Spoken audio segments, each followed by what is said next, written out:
Todo dia tem alguém caindo na mesma ilusão. A ilusão do sucesso garantido. A promessa é sempre linda. Negócio pronto, marca consolidada, retorno rápido. Só que o que entregam é muito diferente da propaganda. É uma prisão com CNPJ. Gente vendendo o próprio carro, pegando empréstimo no banco, apostando todas as economias da família, para descobrir que o único lucro certo é o da franqueadora. Enquanto o franqueado rala 12 horas por dia, a rede ganha em cima de tudo, da taxa inicial ao pão que ele compra do fornecedor homologado. E se o negócio não dá certo? O franqueado fica com a dívida e o prejuízo. A marca segue vendendo mais uma franquia, como se nada tivesse acontecido. É um sistema montado para parecer seguro, mas que na prática transforma o trabalhador em escravo de contrato. E tudo isso num país onde o imposto é alto, o aluguel é absurdo e a violência virou custo fixo. Eu sou o Zé Bolha e hoje vou te mostrar o lado sujo das franquias. O jogo que o Brasil insiste em chamar de oportunidade, mas que na prática só tem um vencedor. O Brasil virou uma fábrica de sonhos prontos para vender. Os comerciais de franquia parecem todos iguais. Gente sorrindo, loja cheia, lucro previsível e aquele discurso de seja seu próprio chefe. O que eles não mostram é que a maior parte desses sonhos vem com boleto, regra e vigilância diária.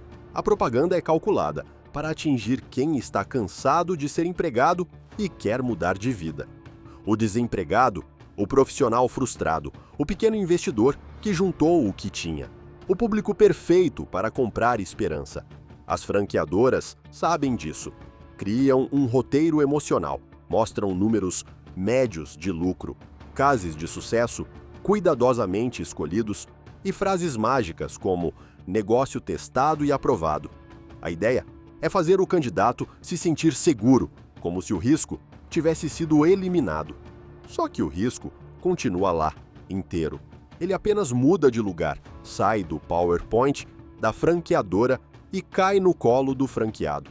O grande truque está na ilusão da renda passiva. A promessa de que você vai investir, montar a loja e ver o dinheiro pingar todo mês enquanto a marca trabalha por você. Na prática, o que acontece é o oposto. O franqueado vira o primeiro a abrir e o último a sair. Trabalha mais que um funcionário, mas sem salário fixo, sem férias e sem garantia.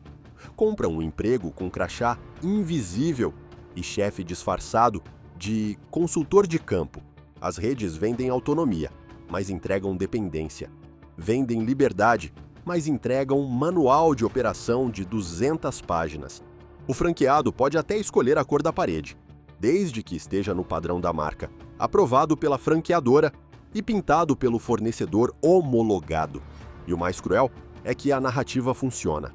As pessoas acreditam que estão entrando num sistema sólido, quando na verdade estão comprando uma estrutura pensada para transferir o risco da empresa para o investidor individual. O sucesso da marca depende de quantas unidades novas ela vende, não de quantas sobrevivem. O franqueado vira estatística. Esse é o lado que o marketing nunca mostra. A franquia pode ser um bom negócio, mas para quem vende, não para quem compra sem saber onde está pisando. Depois que o encanto da inauguração passa, chega o momento da verdade, o fluxo de caixa. É aí que o franqueado percebe que o negócio não é tão redondo quanto parecia. A franqueadora ganha de todos os lados.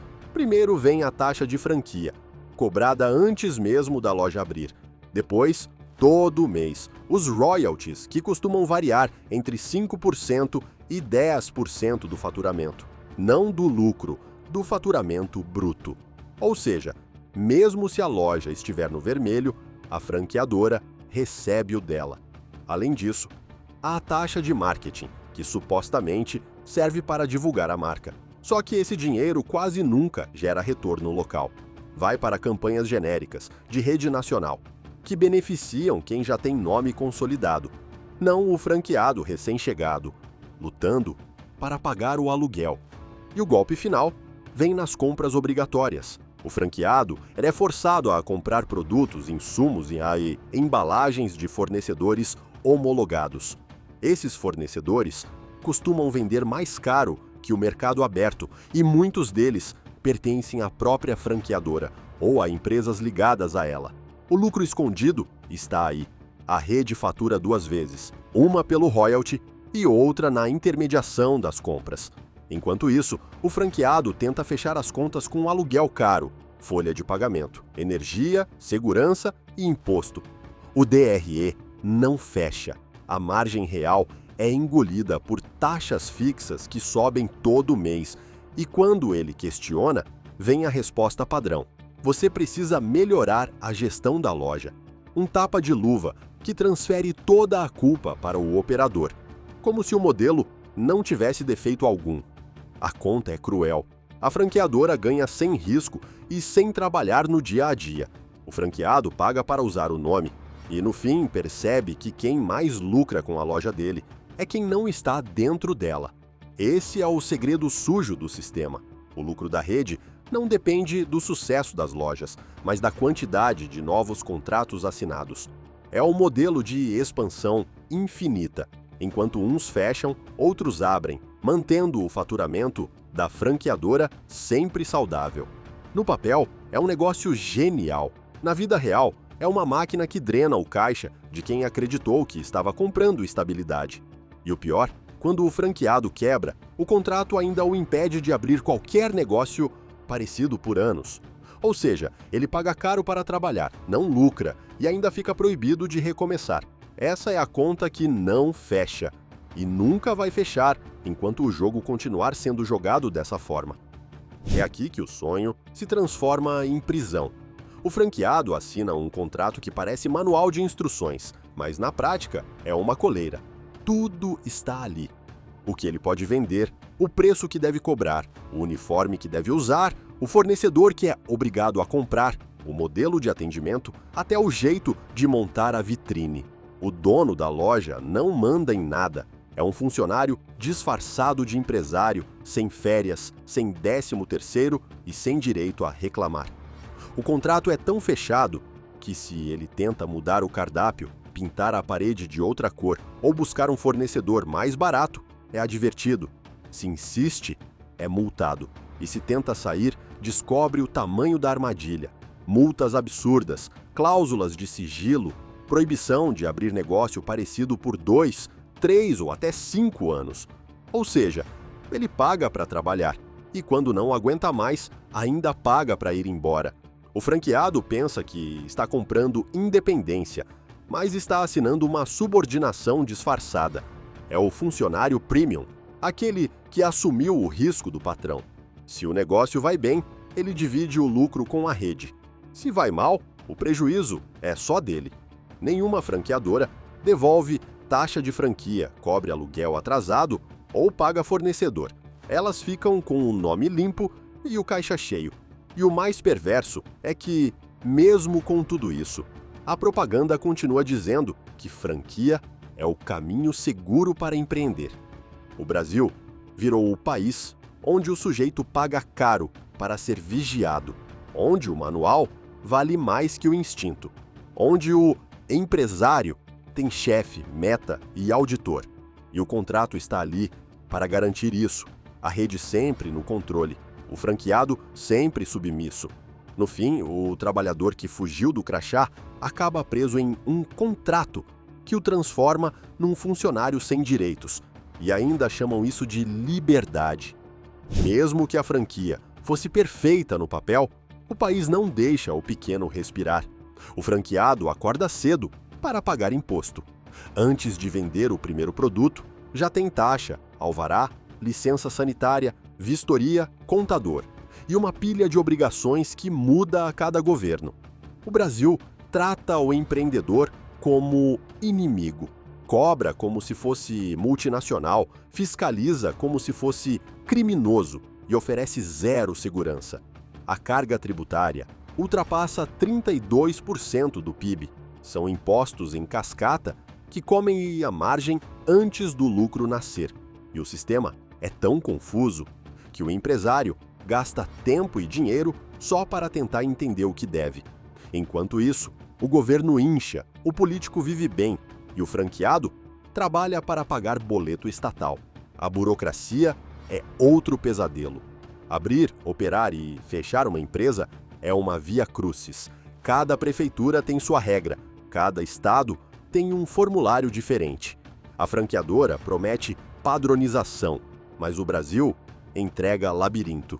E ainda tem o custo invisível da insegurança. Lojas arrombadas, furtos de estoque, assaltos no caixa e a necessidade de contratar segurança privada, mais um imposto informal para poder trabalhar. O empresário paga para ter o direito de não ser roubado. O resultado é um ambiente onde só o grande sobrevive. A rede empurra o risco para o franqueado. O governo empurra imposto para cima dele e o crime empurra medo para dentro da loja. Quem produz, sofre. Quem especula, lucra. O pequeno empreendedor brasileiro não quebra por falta de esforço, quebra porque o sistema o esmaga. Enquanto o político promete apoio ao empreendedor, o franqueado está ali, contando moedas para pagar o Simples Nacional, o aluguel e a folha. E quando sobra alguma coisa, vem o imposto de renda e leva o resto. Esse é o verdadeiro custo Brasil. Uma máquina pública que drena o suor de quem trabalha e destrói o espírito de quem ainda acredita que dá para vencer jogando limpo.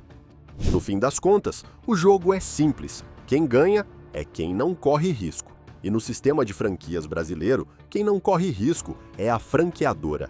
Ela lucra antes, durante e depois. O franqueado é o combustível. Entra cheio de esperança e sai exausto, muitas vezes endividado, sem sequer entender como o jogo foi armado. A franqueadora lucra antes mesmo da loja abrir. Recebe a taxa inicial de franquia. Dinheiro que entra limpo, garantido, mesmo que a unidade nunca funcione. Lucra durante com os royalties mensais, cobrados sobre o faturamento bruto, chova ou faça sol. E lucra depois, com a reposição de estoque, comissões embutidas nos fornecedores homologados, taxas de marketing e até multas contratuais. O modelo é genial para quem o criou. É uma engenharia financeira desenhada para blindar o topo e transferir todo o risco para a base. E o trabalhador, que acreditou estar virando empresário, descobre tarde demais que entrou num jogo de cartas marcadas. Ele paga para usar a marca, assume todos os custos operacionais. E quando o mercado muda, ou o poto dá errado, a franqueadora lava as mãos. O franqueado vira estatística, mais uma unidade que não performou. A marca segue expandindo, vendendo novas franquias e se promovendo com as unidades que ainda sobrevivem. É um modelo que vive de gente nova entrando. As franquias crescem mais pela venda de contratos do que pela rentabilidade real das lojas. Por isso, tanta insistência em feiras de franquias, roadshows e campanhas de expansão. A franqueadora fatura com o sonho alheio, não com o resultado das operações. O franqueado pensa que entrou num negócio de longo prazo, mas para a rede, ele é apenas um número de crescimento no relatório. E quando o franqueado quebra, o sistema nem sente. Entra outro no lugar, o nome da marca continua nas fachadas, o gráfico de unidades abertas continua subindo e a franqueadora segue posando de caso de sucesso no jornal de negócios. É um ciclo de reposição infinita. Sai o frustrado, entra o esperançoso. É por isso que o setor parece crescer sempre, mesmo quando o franqueado individual está sangrando. Enquanto isso, o trabalhador continua preso.